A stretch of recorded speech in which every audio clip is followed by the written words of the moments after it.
예, 제가 이제 새벽기도 때 우리 요한계시록을 얼마 전에 마쳤습니다. 제가 요한계시록을 하면서 고민이 굉장히 많았습니다.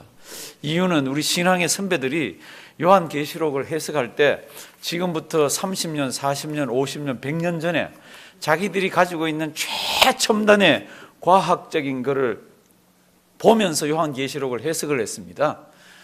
요한계시록을 그렇게 해석해도 잘 안 되는 거죠.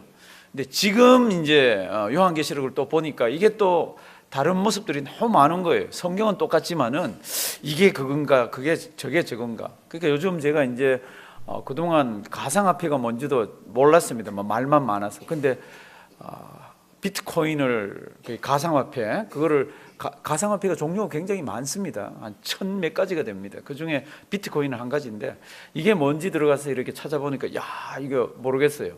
단지 하나, 우리 주머니에 있는 돈은 이게 쓸 수 있는 이유가 이 돈은 나라에서, 정부에서, 어떤 기관에서 개런티를 해줘서 이걸 쓸 수가 있습니다. 근데 가상화폐는 그게 전혀 없는 거예요. 그런데도 이게 막 쓰여지고 있습니다. 그래서 제가 좀 뒤져보니까 우리가 생각하는 그런 웹사이트라는 이 인터넷 가상세계, 그게 한 4%, 지금 눈에 보여가지고 우리가 막 컴퓨터 하는 거는 한 4%에 불과하고, 눈에 안 보이는 웹, 그걸 다크 웹이라 그러고 딥 웹이라 그러고 하는 인비지블 웹이라 그러는 그게 96%라 그러더라고요. 그래서 그걸로 한번 들어가 볼까 싶어서 이제 찾아봤더니 그걸로 들어갈 수 있는 거는 잘 없는데, 들어갈 때는 각오를 단단히 하고 들어가야 되더라고요. 한번 관심 있는 젊은이들 한번 들어가서 한번 찾아보십시오. 딥 웹 치면은 거기 어떻게 들어가는지도 나오는데 아주 당부했습니다. 거기는 우리가 지금 상상하는 그 이상으로 상상할 수 없는 만큼 그 밑에 뭐가 있는 거예요. 그러니까 이런 가상화폐가 지금 쓰여진다 그럴 때도 그런 것들이 어쩌면 조금 기본에 깔려 있지 않나. 인공지능 개발되는 거 보니까 이거 지금 참 희한하게 짝이 없습니다. 지금 이제 그런 가운데서 우리는 요한계시록에 어느 정도인지는 모르지만 어디까지인가에는 와서 지금 일들이 이렇게 진행되고 있습니다. 제가 이 말씀을 왜 드립니까? 오늘 우상에 관한 이야기가 나옵니다. 요한계시록에서 이야기하는 우상은 어떤 우상입니까? 무슨 우상이에요? 특징이 딱 하나 있죠. 말하는 우상입니다. 근데 말하는 우상에게 절하지 않으면 누구든지 다 죽입니다. 그런 시대가 옵니다. 그런 시대가. 이제 제가 성경을 좀 찾아달라 그랬는데요. 얼른 10장 한번 보시면요. 지난 수요일에 우리 이런 걸 봤습니다. 이스라엘 백성들이 홍해를 가로질러서, 바다를 가로질러서 가고 구름 기둥과 불기둥 아래에서 이렇게 생활하는 이것을 뭐라고 그랬습니까? 바다와 구름 가운데서 세례를 받았다고 그랬습니다. 그리고 만나를 먹었습니다. 그 만나는 하나님께서 하늘로 내려주신 생명의 떡 같은 그런 거라 그랬고, 물을 마셨습니다. 뭐라 그랬습니까? 신령한 음료인데 그 바위에서 주셨는데 그 바위가 뭐라 그랬습니까? 그 바위는 예수 그리스도라 그랬습니다. 4절, 10장 4절 우리 다 같이 큰 소리로 한번 읽으십니다. 다 같은 신령한 음료를 마셨으니 이는 저희를 따르는 신령한 반석으로부터 마셨음에 그 반석은 곧 그리스도시라. 아멘. 이렇게 되어 있습니다. 이스라엘 백성들이 어렴풋이 알고 하나님이 주시는 생수구나 그러고 먹었는데, 이게 장차 올 예수 그리스도를 내다보면서 그 바위 위에서 물을 주셨다고 이렇게 얘기를 합니다. 그러면 이런 이스라엘 백성들 같이 은혜를 크게 받은 백성들이 어디 있습니까? 그래서 지난 수요일 날 설교 제목이 큰 은혜 받은 자들의 신앙 생활이라 그랬습니다. 그러니까 이렇게 큰 은혜 받은 사람들이 신앙생활을 어떻게 해야 됩니까? 그런데 5절부터 보면은 저희가 광야에서 얼마나 하나님을 원망하고 간음하고 우상 숭배하고 하나님을 시험하고 이런 게 많이 나왔는지 모릅니다. 그러니까 5절부터는 성경이라는 것은 사건은 우리의 거울이 되니까 우리는 그렇게 하지 말자. 이게 7절부터 한번 보실래요? 저희 중에 어떤 이들, 이 사람들 은혜를 무지무지하게 많이 받았습니다. 만약 간증대회를 연다 그러면 출애굽 성도들이 다 나와서 1등할 거예요. 그런데 희한합니다. 가장 원망하고 가장 불평하고 가장 이상한 짓 많이 한 백성들이 또 그 백성들입니다. 그러니까 5절, 7절 저희 중에 어떤 이들과 같이 너희는 우상숭배하는 자가 되지 말자. 우상숭배하지 말자.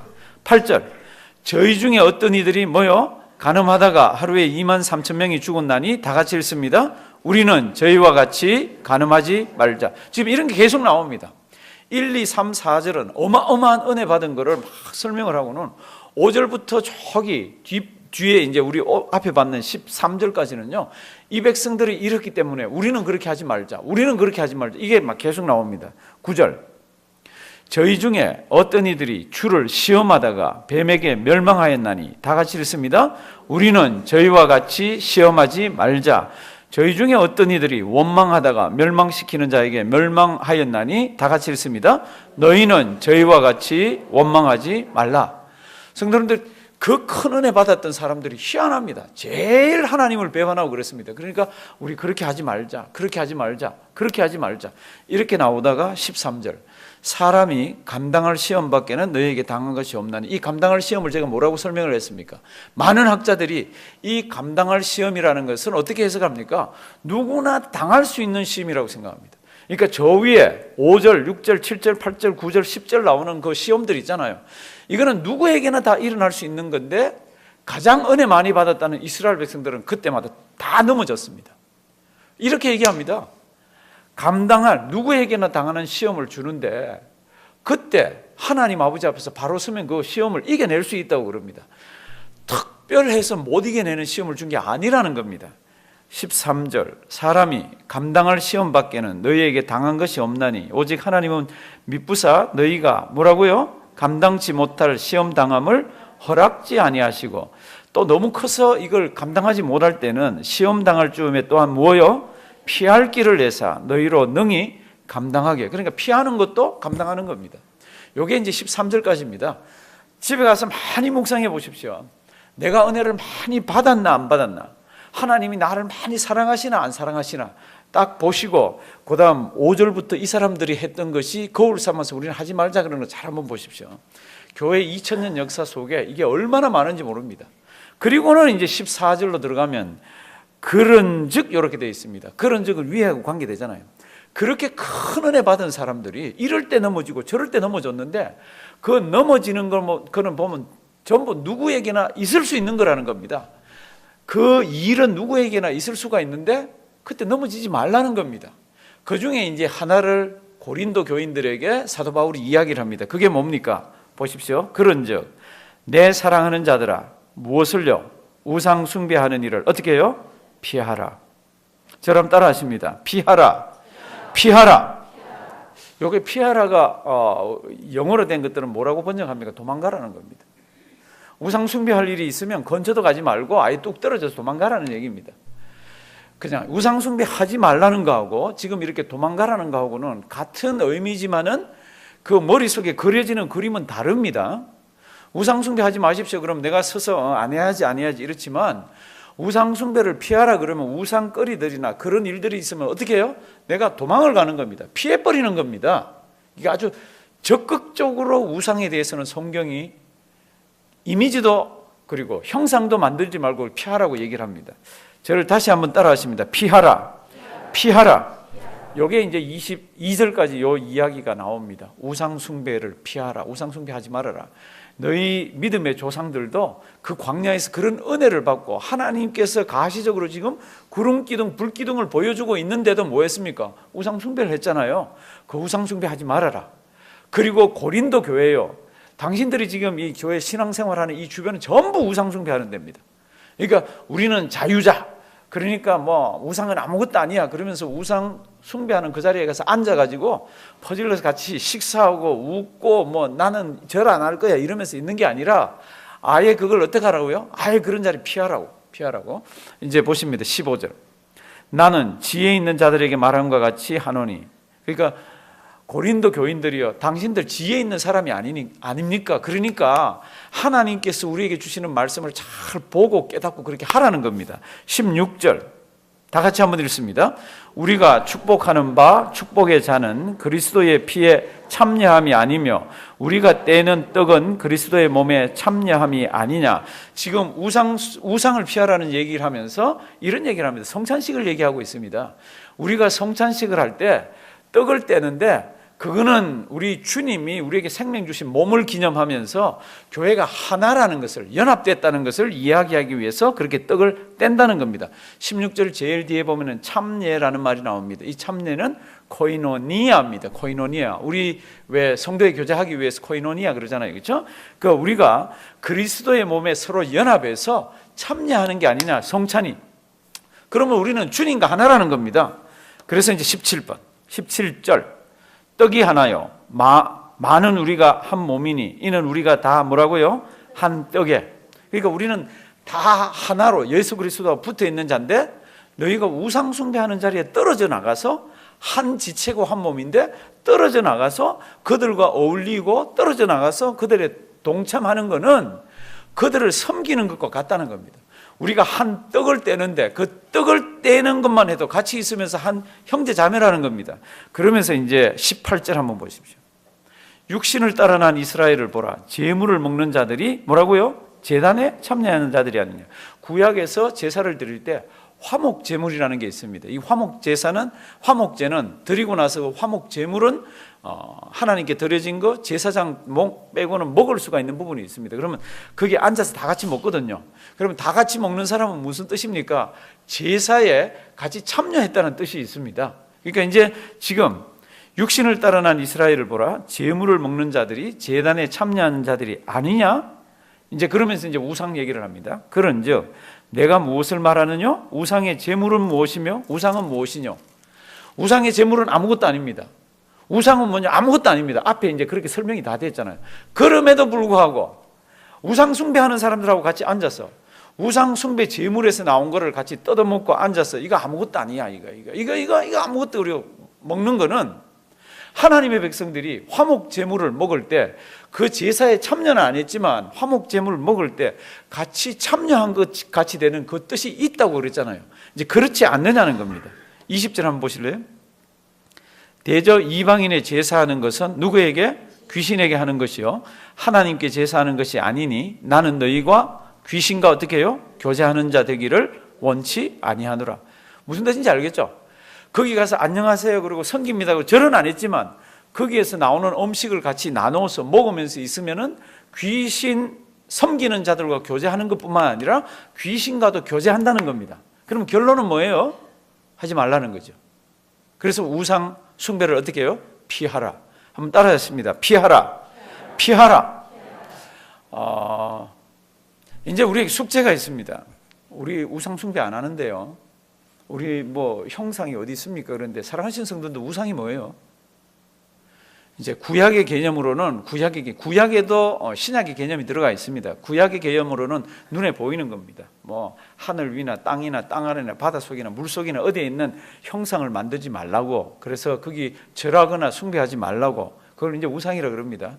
그러면서 구약에서도 그러면서 신약에서도 그것뿐만 아니라 하나님보다 훨씬 더 사랑하는 것이 있다면 그게 우상이라는 겁니다. 하나님과 재물을 겸하여 섬기지 못하느니라. 이때 재물은 뭐 같아요? 우상인 거죠. 하나님보다 더 귀하게 여기면 그게 재물이라는, 우상이라는 겁니다. 그러니까 지금 이제 고린도 전서를 우리가 보면서 우상 숭배를 안 해야지 그럴 때 지금 눈에 보이는 우상을 섬기는 사람은 우리 가운데도 아무도 없습니다. 왜요? 지금은 그렇게 해서 섬기는 우리 이 땅이 그런 땅이 아닙니다. 그러면 어떤 우상이 있습니까? 내 속에 내가 원하는 그거, 다른 사람은 모르지만 그거를 바깥으로 내서 그게 어떨 때는 기도의 모습으로 나갈 때가 있고 그거는 어떨 때는 형상의 모습으로 나갈 때도 있고 그런 모습으로 해서 우리가 하나님 아버지 앞에서 신앙생활하면은 그 모든 것들이 우상 숭배가 됩니다.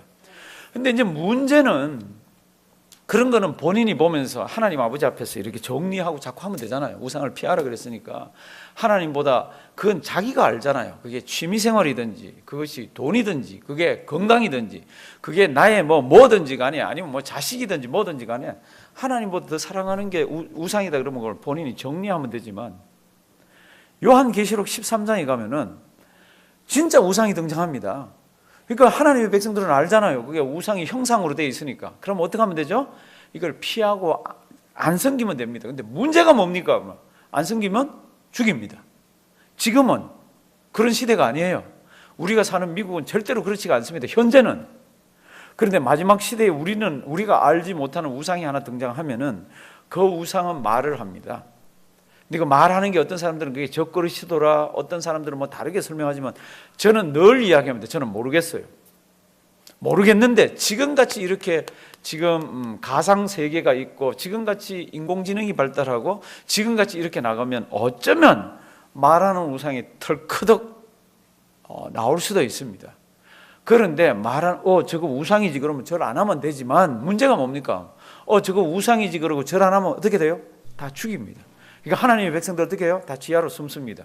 근데 지금 지하로 숨은 사람을 알겠어요? 모르겠어요? 성도님들 이거 써야 될 거 아니에요? 셀폰 써야 될 거 아니에요? 셀폰 쓰면 우리가 어디 있는지 다 압니다.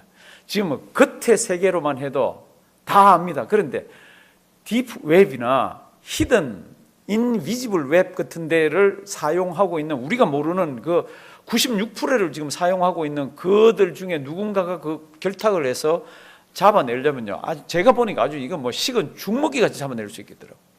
그걸 안 써도 잡아낼 수가 있겠더라고. 참 무서운 세상을 우리가 살아갑니다. 제가 하나 부탁드립니다.